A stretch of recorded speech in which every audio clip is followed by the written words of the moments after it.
ನಮಸ್ತೆ friends, welcome to the channel. ಇವತ್ತು ನಾನು ಈ ವಿಡಿಯೋದಲ್ಲಿ ಮನೆಯಿಂದ ಮಾಡಬಹುದಾದಂಥ 5 ಬಿಸ್ನೆಸ್ ಬಗ್ಗೆ ಮಾತಾಡ್ತೀನಿ. ಇವತ್ತಿನ ಕಾಲದಲ್ಲಿ ಏನಾಗಿದೆ ಅಂದರೆ ನಮ್ಮೆಲ್ಲರ ಖರ್ಚು ಆದಾಯಕ್ಕಿಂತ ಜಾಸ್ತಿ ಆಗಿದೆ.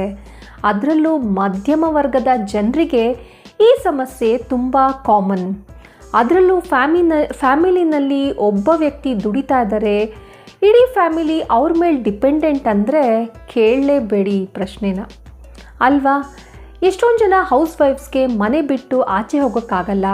ಚಿಕ್ಕ ಮಕ್ಕಳಿರ್ತಾರೆ ಅಥವಾ ಫ್ಯಾಮಿಲಿನಲ್ಲಿ ಅವ್ರು ನೋಡ್ಕೊಳ್ಬೇಕಾದಂಥ ವಯಸ್ಸಾದವ್ರು ಇರ್ತಾರೆ ಅಥವಾ ಬೇರೆ ಬೇರೆ ಕಾರಣಗಳಿಗೆ ಮನೆಯಲ್ಲೇ ಉಳ್ಕೊಳ್ಬೇಕಾಗತ್ತೆ. ಅಂಥವರು ಮನೆಯಲ್ಲಿ ಕೂತ್ಕೊಂಡು ಈಸಿಯಾಗಿ ಮಾಡಬಹುದಾದಂಥ 5 ಬಿಸ್ನೆಸ್ ಬಗ್ಗೆ ಇವತ್ತು ಮಾತಾಡೋಣ. ನಂಬರ್ 1, ಪಾಠ ಹೇಳ್ಕೊಡೋದು. ಈಗ ಎಷ್ಟೊಂದು ಜನ ಕಾರಣಾಂತರಗಳಿಂದ ಕೆಲಸಕ್ಕೆ ಹೋಗೋಕ್ಕಾಗಿರಲ್ಲ, ಮನೆಯಲ್ಲೇ ಉಳ್ಕೊಂಡಿರ್ತಾರೆ, ಆದರೆ ಅವರು ಓದ್ಕೊಂಡಿರ್ತಾರೆ. ಅಂಥವ್ರು ಏನು ಮಾಡ್ಬೋದಪ್ಪ ಅಂದರೆ ಮನೆಯಲ್ಲಿ ಹೋಮ್ ಟ್ಯೂಷನ್ಸ್ ಅಂತ ಒಂದು ಬೋರ್ಡ್ ಹಾಕ್ಕೊಂಡು ಅವರಿಗೆ ಯಾವ ಮಕ್ಕಳಿಗೆ ಪಾಠ ಹೇಳ್ಕೊಡೋದು ಕಂಫರ್ಟಬಲ್ ಆಗುತ್ತೋ, ಅಂದರೆ ಫಸ್ಟ್ ಸ್ಟ್ಯಾಂಡರ್ಡಿಂದ 3rd ಸ್ಟ್ಯಾಂಡರ್ಡ್ ತನಕನೋ ಅಥವಾ 4th ಇಂದ 7th ತನಕನೋ ಅಥವಾ ಹೈಸ್ಕೂಲ್ಗೋ ಅಥವಾ ಬೇರೆ ಕ್ಲಾಸ್ಗಳಿಗೋ ಅಥವಾ ಇನ್ನೂ ಚಿಕ್ಕ ಮಕ್ಕಳಿಗೆ ಹೇಳ್ಕೊಡೋದು ಕಂಫರ್ಟಬಲ್ ಅಂತ ಅನಿಸಿದ್ರೆ ಅಂಥ ಮಕ್ಕಳಿಗೆ ಪಾಠ ಹೇಳ್ಕೊಡ್ತೀವಿ ಅಂತ ಒಂದು ಬೋರ್ಡ್ ಹಾಕ್ಕೊಂಡು ಅಡ್ವರ್ಟೈಸ್ಮೆಂಟ್ ಕೊಟ್ಟರೆ ಸುತ್ತಮುತ್ತಲಿನ ಮಕ್ಕಳು ಅವ್ರ ಹತ್ರ ಬಂದು ಪಾಠ ಹೇಳಿಸ್ಕೊಳ್ಬೋದು. ಅದರಿಂದ ಅವರು ದುಡಿಬೋದು. ಇದು ಕೇವಲ ಪಠ್ಯ ಪುಸ್ತಕದಲ್ಲಿರೋ ಪಾಠಗಳು ಮಾತ್ರ ಅಲ್ಲ. ಡ್ಯಾನ್ಸ್ ಗೊತ್ತಿದ್ದರೆ ಡ್ಯಾನ್ಸ್ ಕಲಿಸ್ಬೋದು, ಸಂಗೀತ ಗೊತ್ತಿದ್ದರೆ ಸಂಗೀತ ಹೇಳ್ಕೊಡ್ಬೋದು, ಡ್ರಾಯಿಂಗ್ ಗೊತ್ತಿದ್ದರೆ ಡ್ರಾಯಿಂಗ್ ಹೇಳ್ಕೊಡ್ಬೋದು, ಅಥವಾ ಪ್ರಾಜೆಕ್ಟ್ಸ್ ಮಾಡೋಕ್ಕೆ ಹೆಲ್ಪ್ ಮಾಡ್ತೀವಿ ಅಂತ ಬೋರ್ಡ್ ಹಾಕ್ಕೊಳ್ಬೋದು, ಅಥವಾ ಕುಕ್ಕಿಂಗ್ ಚೆನ್ನಾಗಿ ಬರ್ತಿದ್ರೆ ಕುಕ್ಕಿಂಗ್ ಕ್ಲಾಸಸ್ ಕೊಡ್ಬೋದು, ಅಥವಾ ಬ್ಯೂಟಿ ಪಾರ್ಲರ್ ಕೋರ್ಸ್ ಮಾಡಿದ್ದೀನಪ್ಪ, ನಾನು ಬ್ಯೂಟಿ ಪಾರ್ಲರ್ ಹೇಗೆ ನಡೆಸೋದು ಅನ್ನೋದು ನನಗೆ ಗೊತ್ತು, ಆದರೆ ನಾನು ಪಾರ್ಲರ್ ಇಟ್ಕೊಳಕ್ಕಾಗಲ್ಲ ಅಂದರೆ ಮನೆಯಿಂದ ಅದು ಕ್ಲಾಸಸ್ ತೊಗೊಳ್ಬೋದು. ಏನಾದರೂ ಆಗಲಿ, ಅಥವಾ ಸ್ಟಿಚಿಂಗ್ ಹೇಳ್ಕೊಡ್ಬೋದು.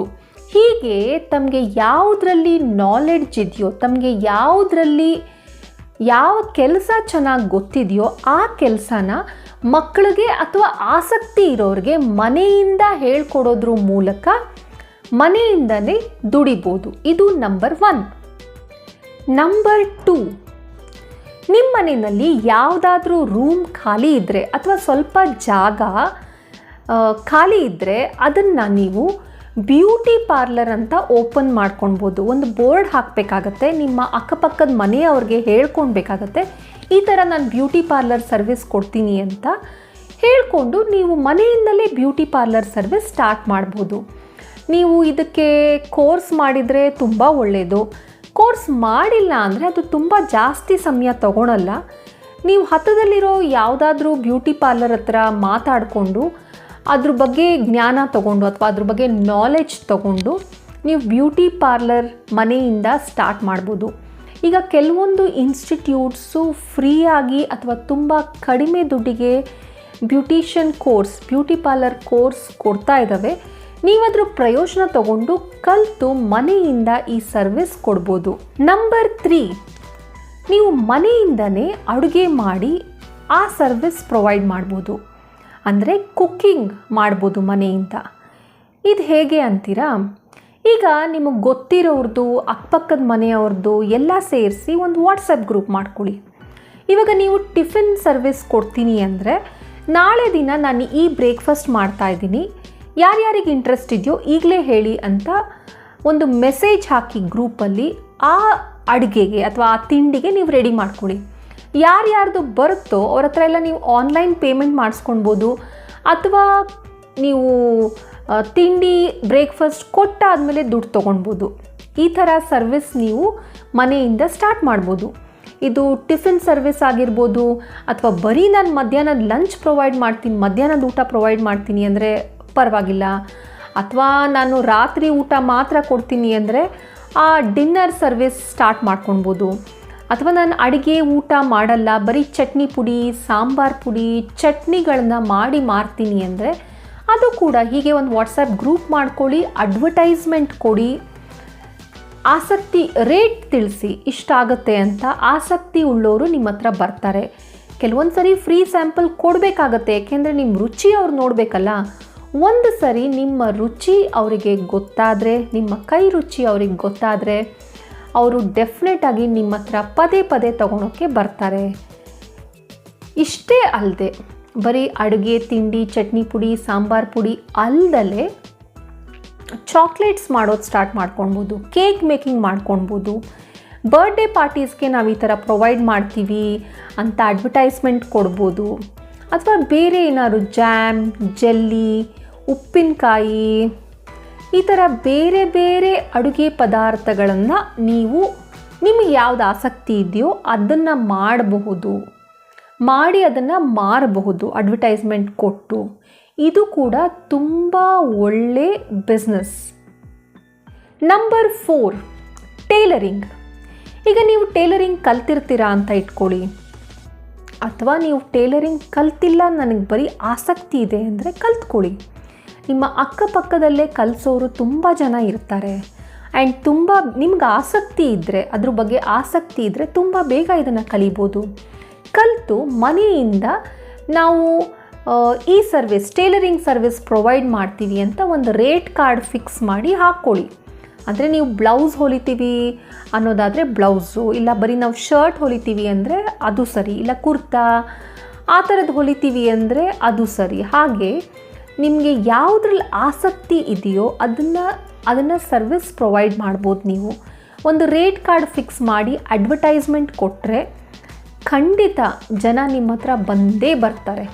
ಇದು 4th business. Number 5, reselling business. ಅಂದರೆ ನಾವು ಒಂದು ವಸ್ತುನ, ಅಂದರೆ ನಾವು ಯಾವುದನ್ನು ಮಾರಬೇಕು ಅಂತಿದ್ದೀವಿ ಅನ್ನೋದನ್ನು ಸರಿಯಾಗಿ ಡಿಸೈಡ್ ಮಾಡಿಕೊಂಡು ಒಬ್ಬ ಹೋಲ್ಸೇಲರಿಂದ ಅಥವಾ ಮ್ಯಾನ್ಯುಫ್ಯಾಕ್ಚರರ್ ಇಂದ ಆ ವಸ್ತುನ ಕೊಂಡ್ಕೊಂಡು ಬಂದು ನಾವು ಮನೆಯಿಂದ ಅದನ್ನು ಮಾರಬಹುದು.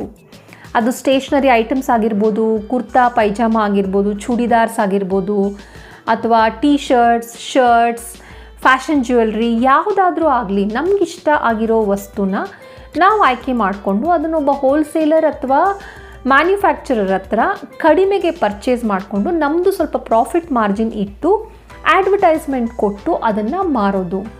ಈ ಬಿಸ್ನೆಸ್ ಕೂಡ ಮನೆಯಿಂದ ಸ್ಟಾರ್ಟ್ ಮಾಡ್ಬೋದು. ಈ ಸ್ಟೇಷ್ನರಿ ಎಲ್ಲ ಒಂದು 5,000ದಿಂದನೇ ನಿಮಗೆ ತುಂಬ ವೆರೈಟೀಸ್ ಬರುತ್ತೆ, ಸ್ಟಾರ್ಟ್ ಮಾಡ್ಕೊಳ್ಬೋದು. ಅಥವಾ ಬೇರೆ ನಿಮಗೆ ಕಿಚನ್ ಅಪ್ಲಯನ್ಸಸ್ ಇರುತ್ತೆ, ಅಂದರೆ ಅಡುಗೆ ಮನೇಲಿ ಉಪಯೋಗಿಸೋವಂಥ ವಸ್ತುಗಳು, ಅಥವಾ ಸೋಪ್ಸ್, ಡಿಟರ್ಜೆಂಟ್ಸ್ ಇರುತ್ತೆ. ಸೊ ನಿಮ್ಮ ಸುತ್ತಮುತ್ತ ಅಬ್ಸರ್ವ್ ಮಾಡಿ ಅದರ ಅವಶ್ಯಕತೆಗಳನ್ನ ತಿಳ್ಕೊಂಡು ನೀವು ಈ ಬಿಸ್ನೆಸ್ ಮಾಡಬೇಕಾಗತ್ತೆ. ನಾನು ಈ ವಿಡಿಯೋದಲ್ಲಿ ಮನೆಯಿಂದ ಮಾಡ್ಬೋದಾದಂಥ 5 ಬಿಸ್ನೆಸ್ಗಳನ್ನ ಹೇಳಿದೆ. ಆದರೆ ಈ ಬಿಸ್ನೆಸ್ನ ಸ್ಟಾರ್ಟ್ ಮಾಡೋಕ್ಕೆ ಮುಂಚೆ ನೀವು ಕೆಲವೊಂದು ವಿಷಯಗಳನ್ನು ಸರಿಯಾಗಿ ಅಬ್ಸರ್ವ್ ಮಾಡಿ ಡಿಸೈಡ್ ಮಾಡಬೇಕಾಗತ್ತೆ. ಯಾವ ವಿಷಯಗಳು ಅಂದರೆ, ನಮಗೆ ಯಾವ ಬಿಸ್ನೆಸ್ ಮಾಡೋದ್ರಲ್ಲಿ ಆಸಕ್ತಿ ಇದೆ ಅಂತ. ಅಂದರೆ ನನ್ನ ಫ್ರೆಂಡ್ ಯಾರೋ ಬ್ಯೂಟಿ ಪಾರ್ಲರ್ ಇಟ್ಟರು ಅಂತ ನಾನು ಬ್ಯೂಟಿ ಪಾರ್ಲರ್ ಇಡ್ತೀನಿ ಅನ್ನೋದು ಮೂರ್ಖತನ. ಇನ್ನೊಬ್ಬರು ಯಾರೋ ಬಟ್ಟೆ ಬಿಸ್ನೆಸ್ ಮಾಡಿದ್ರು ಅಂತ ನಾನು ಅದನ್ನೇ ಮಾಡ್ತೀನಿ ಅನ್ನೋದು ಸರಿಯಲ್ಲ. ನಿಮಗೆ ಯಾವುದ್ರಲ್ಲಿ ಆಸಕ್ತಿ ಇದೆಯೋ ಅಂಥ ಬಿಸ್ನೆಸ್ನ ಮಾಡಬೇಕಾಗತ್ತೆ. ಇದು ನಂಬರ್ 1. 2ನೇ ವಿಷಯ ಏನಪ್ಪ ಅಂದರೆ, ನಮಗೆ ಎಷ್ಟು ಟೈಮ್ ಸಿಗುತ್ತೆ ಅನ್ನೋದ್ರ ಬಗ್ಗೆ. ಏಕೆಂದರೆ ಒಬ್ಬ ಮನೇಲಿರೋ ಹೆಣ್ಮಗಳಿಗೆ ಅಥವಾ ಹೌಸ್ ವೈಫ್ಗೆ ತುಂಬ ಜವಾಬ್ದಾರಿಗಳಿರುತ್ತೆ. ಮಕ್ಕಳು, ಗಂಡ, ವಯಸ್ಸಾದವರು, ಈ ಥರ ಅಡುಗೆ ಇರ್ಬೋದು, ಮನೆ ಕೆಲಸಗಳಿರ್ಬೋದು, ಈ ಥರ ತುಂಬ ಜವಾಬ್ದಾರಿಗಳಿರುತ್ತೆ. ಆ ಜವಾಬ್ದಾರಿಗಳನ್ನೆಲ್ಲ ಕಳೆದು ಸ್ವಲ್ಪ ಫ್ರೀ ಟೈಮ್ ಸಿಗುತ್ತೆ. ಆ ಫ್ರೀ ಟೈಮಲ್ಲಿ ನೀವು ಬಿಸ್ನೆಸ್ ಮಾಡಬೇಕು ಅನ್ನೋದಾದರೆ ತುಂಬ ಬ್ಯುಸಿ ಆಗಿಬಿಡ್ತೀರಾ. ನಿಮಗೆ ಸುಧಾರಿಸ್ಕೊಳೋಕ್ಕೂ ಟೈಮ್ ಸಿಗದೇ ಇರ್ಬೋದು. ಆದರೆ ಒಂದು ಸರಿ ಇನ್ವೆಸ್ಟ್ ಮಾಡಿ ನೀವು ಬಿಸ್ನೆಸ್ ಸ್ಟಾರ್ಟ್ ಮಾಡಿದ್ರೆ, ಅಥವಾ ಕೆಲವೊಂದು ಸಾಮಾನುಗಳನ್ನ ಅಡ್ವರ್ಟೈಸ್ಮೆಂಟ್ ಕೊಟ್ಟು ಬಿಸ್ನೆಸ್ ಸ್ಟಾರ್ಟ್ ಮಾಡಿದ್ರೆ ಮತ್ತೆ ಅದರಿಂದ ಆಚೆ ಬರೋದಕ್ಕೆ ತುಂಬ ಕಷ್ಟ. ಹಾಗಾಗಿ ಇದ್ರ ಬಗ್ಗೆ ಎಲ್ಲ ನನಗೆ ಫ್ರೀ ಟೈಮ್ ಸಿಗೋಲ್ಲ, ಆ ಟೈಮಲ್ಲಿ ನಾನು ಬಿಸ್ನೆಸ್ ಮಾಡ್ತೀನಿ, ಇದು ಮಾಡೋಕ್ಕಾಗುತ್ತಾ ನನಗೆ ಅಂತ ಎಲ್ಲ ಯೋಚನೆ ಮಾಡಿ ಬಿಸ್ನೆಸ್ ಸ್ಟಾರ್ಟ್ ಮಾಡೋದು ಒಳ್ಳೆಯದು. 2ನೇ ವಿಷಯ.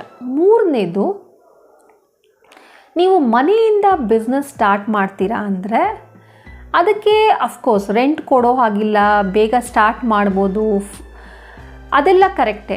ಆದರೆ ಈಗ ಫಾರ್ ಎಕ್ಸಾಂಪಲ್ ಬಟ್ಟೆ ಬಿಸ್ನೆಸ್ ಮನೆಯಿಂದ ಸ್ಟಾರ್ಟ್ ಮಾಡ್ತೀರಾ ಅಂದರೆ ನಿಮ್ಮ ರೋಡಲ್ಲೇ ಒಂದು 5-6 ಬಟ್ಟೆ ಅಂಗಡಿ ಇರ್ಬೋದು. ನೀವು ಆ ಬಿಸ್ನೆಸ್ ಸ್ಟಾರ್ಟ್ ಮಾಡಿದ್ರೆ ಜನ ಆ ಅಂಗಡಿಗಳನ್ನ ಬಿಟ್ಟು ನಿಮ್ಮ ಹತ್ರ ಯಾಕೆ ಬರ್ತಾರೆ? ನಿಮ್ಮ ಹತ್ರ ಏನಾದರೂ ಸ್ಪೆಷಲ್ ಇರಬೇಕಲ್ವಾ? ಇಲ್ಲ ಯುನೀಕ್ ಪ್ರಾಡಕ್ಟ್ಸ್ ಇರಬೇಕು, ಅಂದರೆ ಆ ಅಂಗಡಿಗಳಲ್ಲಿ ಇಲ್ಲದೆ ಇರೋ ಬಟ್ಟೆಗಳು ನಿಮ್ಮ ಹತ್ರ ಇರಬೇಕು, ಅಥವಾ ಅದಕ್ಕಿಂತ ಚೀಪಾಗಿ ನೀವು ಕೊಡಬೇಕು. ಸೊ ಈ ಥರ ಬೇರೆ ಬೇರೆ ವಿಷಯಗಳ ಬಗ್ಗೆ ನೀವು ಯೋಚನೆ ಮಾಡಬೇಕಾಗತ್ತೆ. ಸುಮ್ಮನೆ ಸ್ಟಾರ್ಟ್ ಮಾಡಿಬಿಟ್ರೆ ಆಗಲ್ಲ. ಆಮೇಲೆ ಸ್ಟಾರ್ಟ್ ಮಾಡಿದ ತಕ್ಷಣ ಕಸ್ಟಮರ್ಸ್ ಕ್ಯೂನಲ್ಲಿ ನಿಂತಿರಲ್ಲ ಅಲ್ವಾ? ನೀವು ಒಂದು ಸರಿ ಬಿಸ್ನೆಸ್ ಸ್ಟಾರ್ಟ್ ಮಾಡಿ ಅಡ್ವರ್ಟೈಸ್ಮೆಂಟ್ ಕೊಟ್ಟು ಜನರಿಗೆ ನೀವು ಇದನ್ನು ಮಾಡ್ತಾ ಇದ್ದೀರಾ ಅಂತ ಗೊತ್ತಾಗಿ ಅವ್ರು ನಿಮ್ಮ ಹತ್ರ ಬರೋದಕ್ಕೆ ಸ್ವಲ್ಪ ಸಮಯ ಬೇಕಾಗತ್ತೆ. ಅಲ್ಲಿ ತನಕ ತಾಳ್ಮೆಯಿಂದ ಶ್ರದ್ಧೆಯಿಂದ ಕಾಯಬೇಕಾಗತ್ತೆ. ಬೇಜಾರು ಮಾಡ್ಕೊಳ್ಬಾರ್ದು, ಫ್ರಸ್ಟ್ರೇಟ್ ಆಗಬಾರ್ದು. ಸೊ ಈ ವಿಷಯಗಳನ್ನೆಲ್ಲ ಗಮನದಲ್ಲಿ ಇಟ್ಕೊಂಡು ಯಾವ ಬಿಸ್ನೆಸ್ ಸ್ಟಾರ್ಟ್ ಮಾಡಬೇಕು ಅಂತ ಯೋಚನೆ ಮಾಡಿ ಮನೇಲಿ ಇರೋರ ಹತ್ರ ಎಲ್ಲ ಚರ್ಚೆ ಮಾಡಿ ನಾನಿದು ಮಾಡ್ತಾ ಇದ್ದೀನಿ ಅಂತ ಅವ್ರಿಗೂ ಹೇಳಿ. ಯಾಕೆಂದರೆ ಅವ್ರ ಸಹಕಾರನೂ ಬೇಕಾಗತ್ತೆ. ಒಬ್ಬಳು ಹೆಣ್ಮಗಳು ಬಿಸ್ನೆಸ್ ಮಾಡ್ತಾ ಇದ್ದಾಳೆ ಮನೆಯಿಂದ ಅಂದರೆ ಅಟ್ಲೀಸ್ಟ್ ಫ್ಯಾಮಿಲಿ ಮೆಂಬರ್ಸ್ ಸಹಕಾರ ಬೇಕಾಗತ್ತೆ. ಸೊ ಇದೆಲ್ಲದ್ರ ಬಗ್ಗೆ ಕೂಲಂಕಷವಾಗಿ ಚರ್ಚಿಸಿ ಒಂದು ಪ್ಲ್ಯಾನ್ ತಯಾರು ಮಾಡಿಕೊಂಡು ನಿಮ್ಮ ಹತ್ರ ಎಷ್ಟು ದುಡ್ಡಿದೆ, ಎಷ್ಟು ಬೇಕಾಗತ್ತೆ ನನಗೆ ನನ್ನ ಬಿಸ್ನೆಸ್ಗೆ, ಅಥವಾ ದುಡ್ಡು ಬೇಕಾಗದೇ ಇದ್ದರೂ ಇಮಿಡಿಯೇಟಾಗಿ ಸ್ಟಾರ್ಟ್ ಮಾಡ್ತೀನಿ ಅಂದರೂ ಟೈಮ್ ಎಷ್ಟು ಬೇಕಾಗತ್ತೆ, ಇದು ನನ್ನ ಕೈಲಿ ಮಾಡೋಕ್ಕೆ ಸಾಧ್ಯನಾ ಅಂತೆಲ್ಲ ಯೋಚನೆ ಮಾಡಿ ನೀವು ಬಿಸ್ನೆಸ್ ಸ್ಟಾರ್ಟ್ ಮಾಡಬೇಕಾಗತ್ತೆ. ಇಷ್ಟು ಹೇಳಿ ನಾನು ಈ ವಿಡಿಯೋನ ಇಲ್ಲಿಗೆ ಮುಗಿಸ್ತಾ ಇದ್ದೀನಿ. ಈ 5 ಬಿಸ್ನೆಸ್ ಐಡಿಯಾ ನಿಮಗೆ ಹೆಲ್ಪ್ ಆಗಿದೆ ಅನ್ಕೋತೀನಿ. ಯಾವ ಬಿಸ್ನೆಸ್ ಐಡಿಯಾ ನಿಮಗೆ ಇಷ್ಟ ಆಯಿತು ಅನ್ನೋದು ಕಾಮೆಂಟಲ್ಲಿ ತಿಳಿಸಿ.